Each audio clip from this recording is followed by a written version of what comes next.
करते हैं। फुसैल जी, बहुत स्वागत है आपका, आपको नए साल की नमस्कार। बहुत शुभकामनाएं। आपको भी बहुत-बहुत शुभकामनाएँ। फुसैल जी देखिए, सवाल यही है, सुप्रीम कोर्ट ने 20 नवंबर को दिए अपने फैसले पर स्टे लगा दिया 29 दिसंबर को। सुप्रीम कोर्ट का फैसला है कि जो नई खनन है उस पर रोक रहेगी अगले आदेश तक, लेकिन उसके बावजूद भी सुप्रीम कोर्ट के आदेश की जो धज्जियां उड़ रही हैं उसमें आगे अब हो क्या सकता है, इस बारे में आप क्या कहते हैं? देखिए, ऐसा है कि अगर कहीं पे भी इल्लीगल माइनिंग चल रही है, इल्लीगल माइनिंग चाहे सुप्रीम कोर्ट ने उस पे स्टे लगा दिया हो या वो मैटर किसी कोर्ट के संज्ञान में ना भी हो, हम्म। किसी भी जो भी माइनिंग एक्टिविटी इल्लीगल है, उसके लिए जो माइनिंग डिपार्टमेंट है, उसको एक्शन लेना है, जो माइनिंग ऑफिसर है उसको, और हर एक माइनिंग डिपार्टमेंट के पास एक अपनी टास्क फोर्स होती है। और जैसे कि आपके अभी टीवी स्क्रीन पे ये चल रहा है, तो जहाँ पे इल्लीगल माइनिंग एक्टिविटीज होती हैं, इसके जियो कोऑर्डिनेट्स भी निकाले जाते हैं। जैसे कई सारे वकील और हम भी कहीं पे अगर इल्लीगल माइनिंग हो रही है, तो हम उसके जियो कोऑर्डिनेट्स निकाल करके एनजीटी में, नेशनल ग्रीन ट्राइब्यूनल में, या सुप्रीम कोर्ट में या हाई कोर्ट में हम अर्जी लगाते हैं कि जनाब यहाँ पे इल्लीगल माइनिंग हो रही है बिना ईसी के, ईसी मतलब इन्वायरमेंटल क्लियरेंस के, हम्म। बिना किसी सरकारी अनुमति के। तो अगर ये यहाँ पे हो रहा है, तो ये बहुत ही संगीन मामला है और इस पे तुरंत सरकार को एक्शन लेना है। और यहाँ पे आप चाहे एसएचओ को कंप्लेंट करें, चाहे डीएम को करें, माइनिंग ऑफिसर को करें, इमीडिएटली यहाँ पे जितनी मशीनरी हैं वो सब स्टेट अपने पोजीशन में ले लेगा और जो एक्टिविटीज इसमें कर रहे हैं इनके खिलाफ एफआईआर भी दर्ज होगी।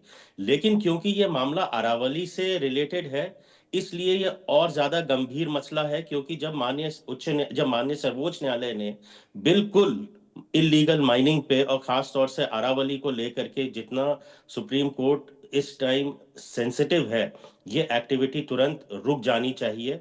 और आपके माध्यम से मैं ये कहना चाहूँगा कि आपके जो भी वहाँ पे एंकर हैं, रिपोर्टर हैं, या जैसे भी हो सके आप वहाँ के डीएम को और वहाँ के प्रशासन को कांटेक्ट करिए।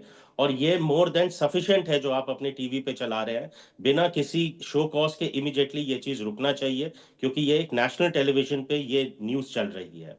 निश्चित तौर पर बहुत महत्वपूर्ण है जो बातें आपकी ओर से कही गई, लेकिन फुसैल जी, एक बार मैं आपसे समझना चाहूंगी, तमाम जो व्यूअर्स इस वक्त आपको देख रहे हैं लाखों की संख्या में, वो ये जानना चाहते हैं कि जो 20 नवंबर को सुप्रीम कोर्ट ने फैसला दिया था वो क्या था, और 29 दिसंबर को सुप्रीम कोर्ट ने जो स्टे लगाया वो क्या था? क्या इसके हिसाब से जो नई माइनिंग है वो नहीं हो सकती, या जो पुरानी माइनिंग चल रही है क्या वो हो सकती है? एक बार समझाइए जरा इसको। जी, देखिए ऐसा है कि गवर्नमेंट ऑफ इंडिया की एक डिपार्टमेंट है, ministry of environment, forest and climate change, जिसको हम एमओईएफ कहते हैं। तो एमओईएफ की टाइम टू टाइम गाइडलाइंस आती हैं, जैसे 2016 में आई थी, फिर 2020 में भी गाइडलाइंस आई थी, फिर उसके बाद अभी अरावली को लेकर के इन्होंने एक एक्सपर्ट कमेटी रिपोर्ट सबमिट करी थी। उस एक्सपर्ट कमेटी रिपोर्ट में दो चीजें जानना बहुत इंपॉर्टेंट है। पहला ये कि जो अरावली हिल है और एक आपकी अरावली रेंज है, हम्म। अभी जहां तक सारे सोशल मीडिया पे और जहां पे पब्लिक प्लेटफॉर्म पे जो चीज डिस्कस हो रही है, वो हो रही है 100 मीटर्स हाइट की।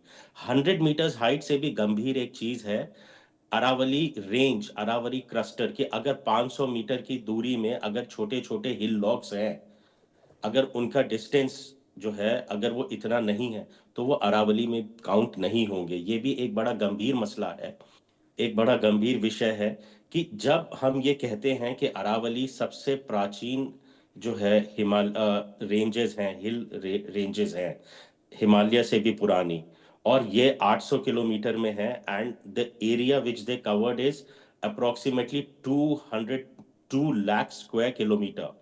और ये एक हमारी एक नेचुरल बाउंड्री है जो हमें नेचुरल कैलामिटीज से सेव करती है, जैसे ड्रॉट, सूखा, जैसे फ्लड, ये उसको रोकती है, जैसे सॉइल इरोजन को रोकती है। उसके अलावा इस पे कई सारे जो हमारे गांव हैं वो इस पे डिपेंडेंट है अपने फूड सोर्स के लिए, अपने एनिमल ग्रेजिंग के लिए। वो सारी की सारी चीजें, वो सारी एक्टिविटी जो हमारे रूरल इंडिया से रिलेटेड है, वो हर्ट हो जाती अगर इस आदेश पे रोक नहीं लगता। जैसे कि मैं आपको बताऊं कि माननीय सर्वोच्च न्यायालय ने जो कमिटी की रिपोर्ट एक्सेप्ट करी, उसके बाद वहां पे सिर्फ माइनिंग ही एक एक्टिविटी नहीं है जो होती है, हम्म। रियल एस्टेट भी आता, रिजॉर्ट्स भी आते हैं। उसके बाद वहां का जो लोकल कम्युनिटीज हैं उनको सबसे ज्यादा हर्ट होता, वो वहां से डिस्प्लेस होते। तो एक पूरा का पूरा कम से कम 800 किलोमीटर का, अगर हम ना कहें तो कम से कम कुछ पार्ट का, जैसे खास तौर से राजस्थान का एक पूरा गांव की जो एक पूरी जो पूरा एक गांव की जो एक पूरी इन्वायरमेंट होता है ना, एक एटमॉस्फेयर, वो पूरा का पूरा उस औद्योगिकरण से डिस्टर्ब हो जाता। और उसके अलावा जो हमारा इन्वायरमेंट है वो उससे सबसे ज्यादा डैमेज होता। तो इन्वायरमेंट का डैमेज होना और हमारा जो सोशल स्ट्रक्चर है गांव का, वो डैमेज होने से माननीय सर्वोच्च न्यायालय के जो अभी आदेश आया है, जिसपे इन्होंने स्टे लगाया है, जी। उससे ये सारी चीजें अभी फिलहाल के लिए रुक गई हैं। और माननीय सर्वोच्च न्यायालय ने ये भी कहा है कि वो एक एक्सपर्ट कमेटी बनाएंगे। लेकिन एक्सपर्ट कमेटी भी जो है वो भी अपने किसी भी स्टैंडर्ड से इन सारी एक्टिविटीज को अलाउ नहीं कर सकती हैं, क्योंकि आज भी 90% of the Aravalli ranges are untouched. और ये एक बहुत अच्छा आदेश आया है कि ये टच हो जाती अगर ये आदेश 20 नवंबर का कंटिन्यू करता।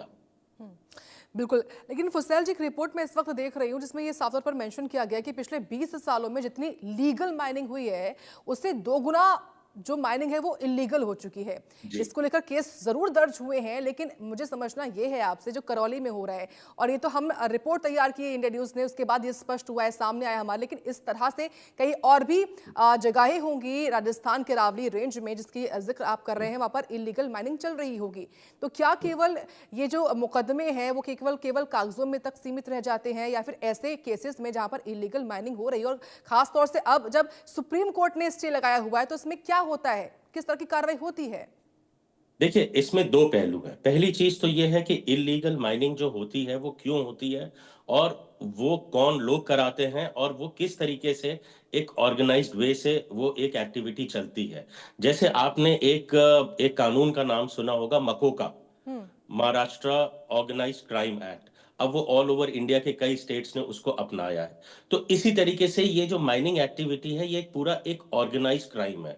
इसमें माफिया इन्वॉल्व होता है, इसमें इलीगल एक्टिविटीज इन्वॉल्व होती हैं। जो लोग नहीं भी जुड़ना चाहते हैं वो लोग इसमें जुड़ते हैं। और जैसे कि मैं आपको दो इंस्टेंस बताऊंगा। आज से कई साल पहले यूपी में एक सीओ का मर्डर हुआ था, और अभी कुछ दिन पहले हरियाणा में एक पुलिस वाले के ऊपर एक डंपर ड्राइवर ने गाड़ी चढ़ा दी थी अपनी। वो क्या कर रहे थे? वो इलीगल माइनिंग एक्टिविटीज कर रहे थे। तो इलीगल माइनिंग एक्टिविटीज और ये माफिया इतना स्ट्रांग है कि इसके विरुद्ध खड़े होने के लिए जो है वो प्रशासन जब तक बिल्कुल स्ट्रिक्ट ना हो जाए और अपनी कमर ना कस ले, ये इलीगल माइनिंग एक्टिविटीज ऐसे रुकती नहीं है। तो इनको रोकने के लिए कानून बनाए गए हैं, लेकिन कानून का जो इम्प्लीमेंटेशन होता है वो तो ग्राउंड लेवल पे होता है, वो ऑफिसर्स लेवल पे होता है। और आप एक चीज मैं आपके टीवी के माध्यम से ये चीज बताना चाहूंगा कि कोई भी इलीगल माइनिंग एक्टिविटी जिस तरीके के आपकी टीवी पे चल रही है, जिसमें मशीन्स इन्वॉल्व है, हम्म। जिसमें जेसीबी मशीन्स इन्वॉल्व है, वो बिना साठ गांठ के नहीं चल सकती हैं। एक इलीगल माइनिंग एक्टिविटी होती है कि नदी के किनारे एक ट्रैक्टर खड़ा होता है, चार लोग होते हैं, हम्म। वो अपने तसले में और अपने जो भी औजार हैं उससे बालू भर के ट्रैक्टर में अपलोड करते हैं और फिर वो चला जाता है। वो एक बड़ी छोटी इलीगल माइनिंग एक्टिविटी होती है। वो हो सकता है कि सरकारी तंत्र की निगाहों से बच के वो चीज हो जाए, लेकिन इस तरीके की जो इलीगल एक्टिविटी होती है ये तो बिना संगठित होकर के नहीं होती है। और दूसरी बात, ये जैसे ही ये ट्रक, ये लोडर, ये सड़क पे आते हैं, जहां पे चकबंदी होती है वहां पे उनसे पर्ची मांगी जाती है, वो रवन्ना होता है। बिना रवन्ने के आप कोई भी सैंड, बोल्डर, ग्रेवल, बीजीएस की जो माइनिंग होती है, ये पत्थर जो होता है, ये बिना उसके तो आपको एक चेक पॉइंट के बाद पास करने ही नहीं देंगे। तो आप सोचिए कि जब ये ऑब्जेक्ट, या जब ये चाहे ये पत्थर निकाल रहे हो, लाल पत्थर जो वहां पाया जाता है, या वहां बालू निकाल रहे हो, या वहां पे ये बोल्डर निकाल रहे हो, जो बड़े बड़े पत्थर होते हैं जो क्रशर में जाते हैं, तो जैसे ही ये रोड, देखिए ये यहां से तो रोड पे आएंगे ही, इनका डेस्टिनेशन तो है ही कहीं ना कहीं, भले ही 50 किलोमीटर बाद हो। तो जैसे ही ये लोडर ट्रैक्टर ये सड़क पे चढ़ेंगे, सबसे पहला इनका जो ये चेक पॉइंट आएगा, उस पे इनसे रवन्ने मांगे जाएंगे, और रवन्ने जो होते हैं ये कंप्यूटर जनरेटेड होते हैं, इसका सीरियल नंबर होता है। इस तरीके से माननीय सर्वोच्च न्यायालय ने कई साल पहले इलीगल माइनिंग एक्टिविटीज को रोकने के लिए ये पूरा एक पूरा पूरा प्रोसेस बनाया है। तो अगर ये बिना रवन्ने देखे पास हो रहे हैं 50 किलोमीटर या ये 25 किलोमीटर, तो आप सोच लीजिए ये किस लेवल पे ये इलीगल एक्टिविटी का काम चल रहा है, बिल्कुल। और और बहुत कितने सारे लोगों का इसमें साठगांठ है।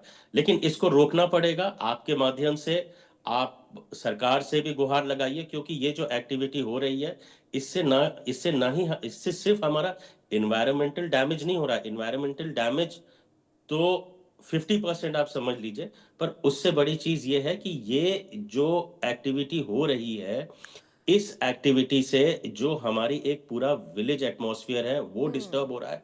और आप सोचिए कि आसपास के लोग कितने ज्यादा भय में बिल्कुल होंगे। फुसैल जी, देखिए कुल मिलाकर देखा जाए तो सरकार और सुप्रीम कोर्ट और जो स्थानीय प्रशासन है, सभी को इस तरफ ध्यान देना होगा। फिलहाल बहुत धन्यवाद आपका अपना कीमती वक्त देने के लिए हमें, और महत्वपूर्ण बातें इस मुद्दे पर रखने के लिए। और इसी के साथ वक्त हुआ छोटे से ब्रेक का। ब्रेक के बाद खबरें लगातार जारी हैं। आप देखते रहें इंडिया न्यूज।